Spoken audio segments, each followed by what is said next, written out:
Nigamuchirie eserekari ase ugochakia omorobirio bugukabesa enibo eliogokora amagendero okwana nigo aine kimna egurubo eyo nigo erabe enkongu ase abakenya nabo igo ekegori kerebosio boigo nigo aine kimna inse ye miaka 3 nigo Kenya yakabesire $3 trillion asabolirie eserekari gwetanga kurwa ase amakabeso.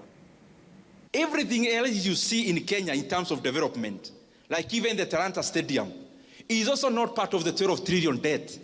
That is another debt, securitization of the sports fund, where we borrowed 46 billion and we'll be paying 100 billion in interest rate alone after 15 years. Even the expansion of Nairobi-Nakuru Road is also not part of the 12 trillion we have borrowed. That is NSSF money being used as a PPP to build that road. I request those who are in government, you have already borrowed 1.2 trillion every year.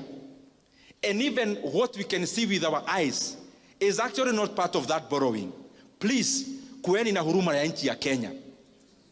Even as we preside over the affairs of our country, let us be, tujue kwa akili zetu ya kwamba there is Kenya after elections.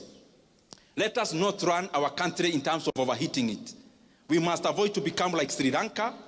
We must avoid to become like Ghana. We must avoid to become like Ethiopia. We must avoid to become like Zambia in the recent years. Because Kenya is a strong country with internal resources.